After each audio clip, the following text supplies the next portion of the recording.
अपना डंडा उठाया, नशे में था, भगवान को मारने के लिए दौड़ा। जैसे ही मारने के लिए दौड़ा, भगवान कहे सुन ले इधर, मैं सीधी साधी बात कर रहा हूं कि मैं सीधी साधी बात करूं, तू उल्टा सीधा चलता है। मेरे इस मीठे अमृत पर नालायक जहर उगलता है।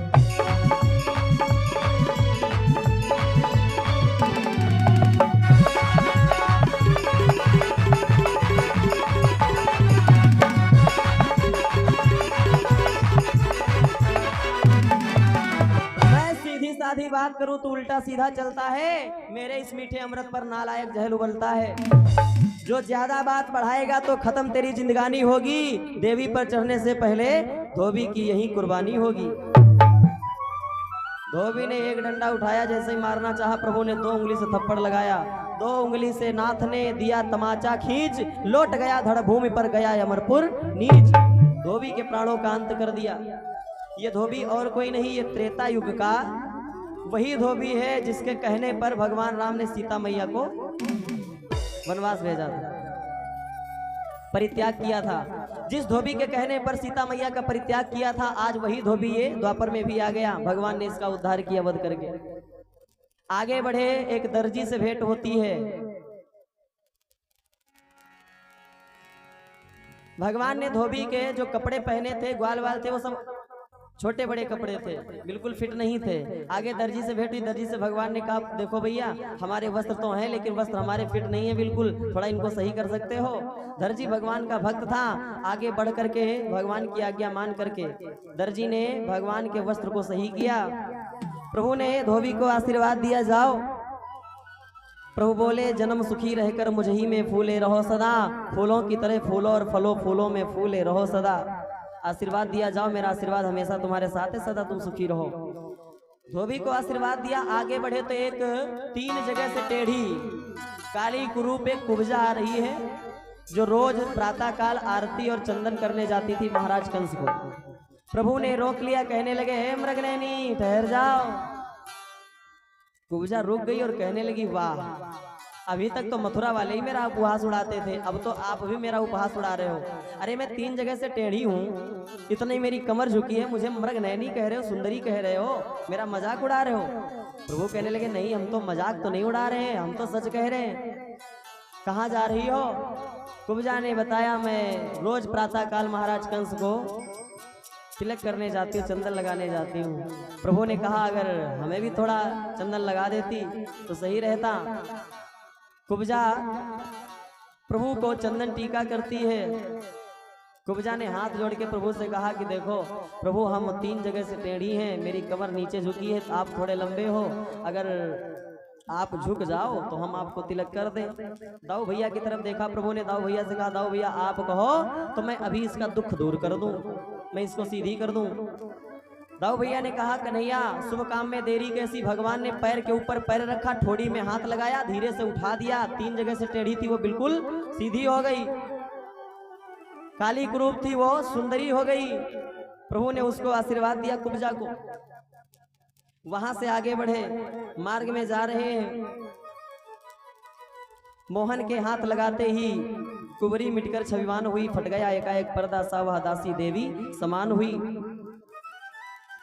आगे बढ़े श्याम सुंदर, इधर महाधनुष की तरफ जब बढ़े, महाधनुष जहां पर रखा हुआ था, कितने मंत्रियों ने श्याम सुंदर को रोका, लेकिन श्याम सुंदर रुके नहीं, सीधे चले गए। निडर होकर के धनुष के पास में पहुंचे और एक बार में धनुष का उठाया और धनुष का खंडन कर दिया।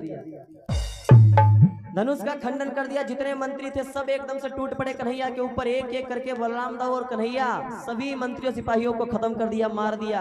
आगे बढ़े श्याम सुंदर, कंस को पता चला कि वो दोनों नंद के छोरे दरबार की तरफ आ रहे हैं। महाराज कंस ने अपनी शादी में एक दहेज में हाथी पाया था, कुमलिया पेड़। कुमलिया पेड़ हाथी पाया था जिसमें 10,000 हाथियों का बल था। द्वारे पर खड़ा करवा दिया, अगर वो नंद के छोरे दोनों आए इस हाथी से कुचलवा देना। श्याम सुंदर आगे बढ़े, देखा हाथी खड़ा है। हाथी के ऊपर जो मंत्री बैठा था प्रभु ने हाथ जोड़ा, कहने लगे भैया अपना हाथ ही जरा साइड करो, हमको अंदर जाना है। पहलवान कहने लगा वो योद्धा अंदर जाने पाएगा? तब पीलवान बोला अंदर वो योद्धा जाने पाएगा जो अपनी माता के बल का सच्चा परिचय दिखलाएगा। अगर तुमको अंदर जाना है तो हम हाथी नहीं हटाएंगे, स्वयं हाथी हटा दो और तुम चले जाओ। प्रभु ने कहा ठीक है भैया, नहीं मानते हो।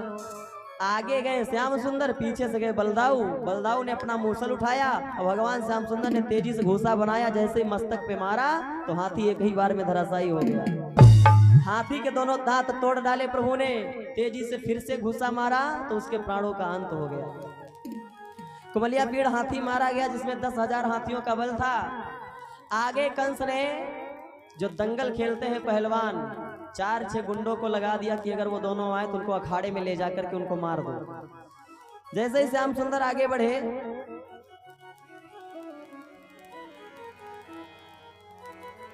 यों कह करे यदुवीर भी गए अखाड़े माही, खींच लंगोटा ताल भर लगे ठोकने बाह।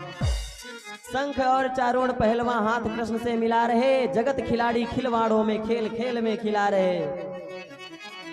प्रभु पहलवानों से ताल ठोक करके हाथ मिलाते हैं, धरपटक करते हैं अखाड़े में। थोड़ी देर तक धरपटक हुई, प्रभु थोड़ा क्रोध में हुए। जितने पहलवान थे बलराम दाऊ और भगवान कन्हैया मिल करके सबको अखाड़े में मार डालते हैं।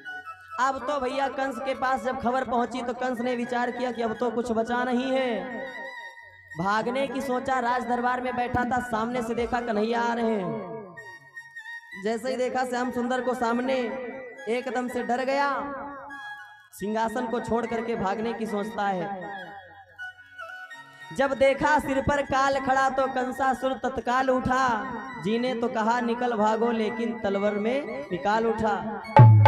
सोचा कि भाग जाऊं, और जब तक सोचा उठ करके भागूं, श्याम सुंदर एकदम से दौड़े, सिंहासन पे चढ़ गए, बाल चोटी को पकड़ लिया, मुकुट निकाल के फेंक दिया। मुकुट उतार के फेंक दिया, बालों को पकड़ा और बाल खींच करके चोटी पकड़ के श्याम सुंदर कहने लगे याद करो मामा, तुमने किसी दिन मेरी मैया की यही दशा बनाई थी। याद करो तूने मेरी माँ के केस पकड़ करके उसको झटकोरा था, वो दिन तुझे याद होगा। पुराने कर्मों की याद दिलाते हैं प्रभु कंस को। अंत में भगवान श्री कृष्ण ने चोटी को पकड़ा। आखिर को घनश्याम ने झटका चोटी थाम,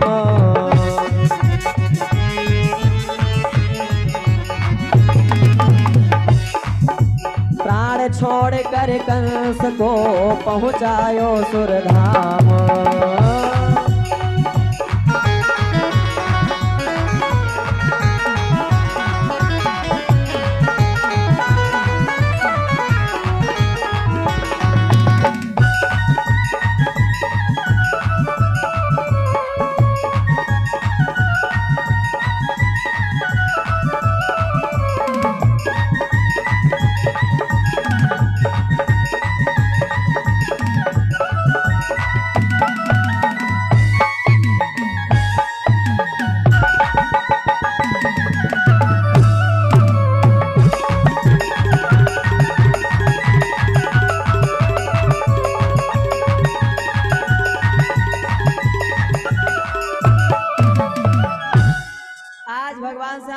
चोटी को पकड़ा, एकदम से झटका दिया, राज दरबार में उठा के फेंक दिया मामा को। जैसे ही कंसासुर नीचे गिरा, भगवान जाकर के छाती पे चढ़ के बैठ गए, एकदम से घूसा बनाया और सीने के ऊपर जैसे ही प्रहार किया, एकदम से मामा कंस के प्राण पखेरु उड़ गए। प्रेम से भक्त वत्सल्य भगवान की 10 दिशाओं में हुआ सहसा सहसे जाजाकार, कहे विंकित आनंद से जय जय लीला धाम। प्रेम से वृंदावन बिहारी लाल की जैसे ही कंसासुर मारा गया, चारों तरफ देवता जय जयकार करने लगे, पुष्पों की वर्षा होने लगी, चारों तरफ खुशियां छा गई। पृथ्वी मैया बिल्कुल प्रफुल्लित हो गई कि आज धरती का भार कम पड़ा। इधर कंस की दोनों पत्नियां रोते हुए पहुंच गई, कंस के शव के पास में बैठ करके रोने लगी। भगवान कन्हैया धीरज बंधाते हैं कि मामियों, बोले मामियों रुदन छोड़ो, ये बेमतलब का रोना है, क्या तुमको ये मालूम नहीं ये हाल सभी का होना है। एक दिन ये हाल सबका होना है मामियों, ये रोना धोना बंद करो। मामियों को आश्वासन देते समझाते हैं, बैठी है दुनिया कमर कसे बस चलने की तैयारी है, वो बिना कहे चल देता है आती जब जिसकी बारी है। एक ना एक दिन सबको जाना है, 2 दिन की झूठी माया में मेरा तेरा दिखलाता है, जब पूछ का बाजा बजता है तो साथ न कोई जाता है। मामियों को आश्वासन दिया समझाया कि मामियों ये हाल सभी का होना, एक ना एक दिन हम और आपको भी जाना है। अब ये बताओ इसमें फिर मरा कौन किसने मारा, जियो में जीव समाया है, आखिर कब तक साथ देता जब चोला फटा पुराना है। ये शरीर आत्मा अमर है, कभी कोई मरता नहीं है, ये शरीर छोड़ दिया है मामा ने, अब मामा कहीं दूसरी योनि में जन्म लेंगे। इसलिए मामियों ये रोना धोना बंद करो। अपने हाथों हाथ ने किया कंस का दाह, कहे अंकित आनंद से जय जय यदुकुल राह। भगवान श्री कृष्ण मामा जी को ले जाकर के अंतिम संस्कार करते हैं। वापस आए राज दरबार में, भगवान कन्हैया सर्वप्रथम जाकर के अपने नाना उग्रसेन को कारागार से मुक्त किया। अपने माता पिता वसुदेव और देवकी से जाकर के मिलते हैं, कारागार से हाथों से हथकड़ी पैरों से बेड़िया हटवा दिया। जितने भी कारागार में बेचारे दीन दुखी 60 साल के बुढ़े दादा लोग उसमें फंसे थे, सभी को मुक्त किया।